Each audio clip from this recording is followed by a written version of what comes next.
here using our Living as One software. There's a pretty extensive video up on this, but I want kind of all y'all to at least have some notion of what is happening here when we're streaming from our campus. So maybe you've noticed being back here when we're receiving stream from other campuses, these queues auto-populate. It's because the person, the venue producer at the other campus that is streaming is typing in queues, hitting enter, and sharing them with everyone else who's receiving the stream from us. So today, Z was our VP, and she typed in all these wonderful queues and sent them off to our other campuses. And that literally is as easy as typing in, clicking into this little bar, typing in whatever queue you're trying to add, making sure that share new queues with others is checked, and then you hit add queue, and then it pops up there, pops up countdown time and all that if we were actually like live and things like that. But it's super easy. And the way that she's able to know when to put the queue in is not from listening to what's happening live in the room, but the stream is delayed from the live settings so that other campuses have time to buffer, so that they're not trying to like time their services the exact same time as ours so that they could start their sermon, in time. So they're delayed from us. And you can listen to what the delay is by listening to the stream channel on the board through these little headphones that are attached. So I'll hand the VP the headphones. I'll solo the stream channel so that you can hear that in your ears. And then when you see a new thing is about to happen, like, because this will be live, you'll be able to see people walking back and forth, and you'll see Ross come up, and then you'll hear what's going on.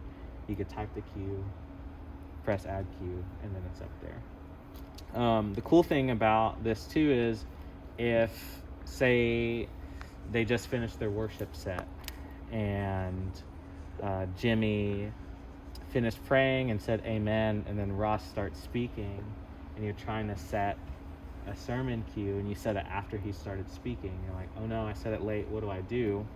Well, since we are ahead of the other campuses and like buffer time, you can actually pause this stream like it is, and then you can use these little buttons here to scrub anywhere in the recorded video that you have, so that you can see where you are in there.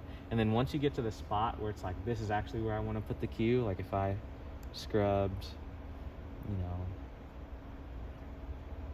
come on, I went back 5 seconds. Maybe it's because everything is turned off. But say I hit that, it'll go back 5 seconds, and then I can go to this update bar that's right here and just click it. It'll ask me to confirm, and then it'll update the time of that cue that I placed to the correct time. So that only needs to be done when we're streaming from this campus. If we're receiving a stream from other campuses, all that we have to worry about is looking at the queues that happen and then hitting go to that queue so that we could play it from where we need to go. And when I'm setting queues, I like to use GoTo to check my queue.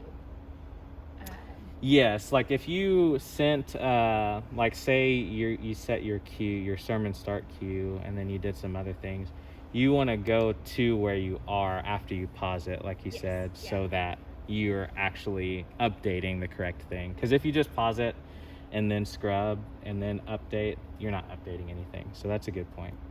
If you hit go to, that's when you're like actually going to whatever queue was set.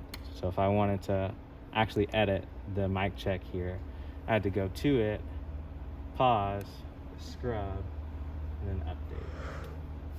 Are there any questions about that? Great, sweet.